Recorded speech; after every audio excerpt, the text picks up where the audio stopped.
பயிற்சியாளருக்கான பயிற்சி முடிச்சிருக்கேன். ஒரு காப்பீட்டு நிறுவனத்தில் வந்து 13 வருஷம் எக்ஸ்பீரியன்ஸ். 2010 எனக்கு அரசு வேலை கொடுக்க சொல்லி சத்துணவு துறையிலேருந்து மாற்றுத்திறனாளிகள் நலத்துறையிலேருந்து கொடுத்துருக்காங்க. என்னோட சான்றிதழில் தமிழ்நாடு விளையாட்டு மேம்பாட்டு ஆணையம் பரிசீலனை பண்ணி அரசுக்கு ரெக்கமெண்ட் பண்ணியிருக்காங்க. கிட்டத்தட்ட 10 வருஷமாக தொடர்ந்து நான் வேலைக்காக முயற்சி பண்ணிட்டு இருக்கேன்.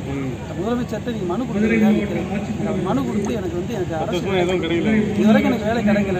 இந்தியாவில் வந்து இருக்கிற பேரா பேட்மிண்டன் பிளேயர்ஸில் பிடபிள்யூஎஃப் கோச் எஜுகேஷன் முடித்த ஒரே பிளேயர் நான் தான். ப்ராப்பராக போய் கோச் எஜுகேஷன் முடிச்சிருக்கேன், படிச்சிருக்கிறேன், பிகாம் முடிச்சிருக்கிறேன். அரசு வேலைக்காக பல வருஷமாக முயற்சி பண்ணிட்டு இருக்கேன். தொடர்ந்து முயற்சி பண்ணிட்டு அதை பார்த்து இந்த மனு கொடுக்குறதுக்காக தான் அதுக்காக வெயிட் பண்ணிட்டு இருக்கேன். அவங்க காவல்துறை அதிகாரிகிட்ட சொல்லியிருக்கேன், அவங்களும் அனுமதி கேட்டிருக்காங்க. அதை கண்டிப்பாக நான் பார்க்கணும். ஆனால் அவங்க பார்த்து மனு கொடுத்துருக்கேன். அவங்களே எனக்கு நல்ல ஒத்துழைப்பு கொடுத்துட்டு இருக்காங்க. கேட்டு சொல்கிறேன். நான் மதுரை மாவட்டம் ஒத்தக்கடை பார்த்தீங்கன்னா சர்வதேச விளையாட்டு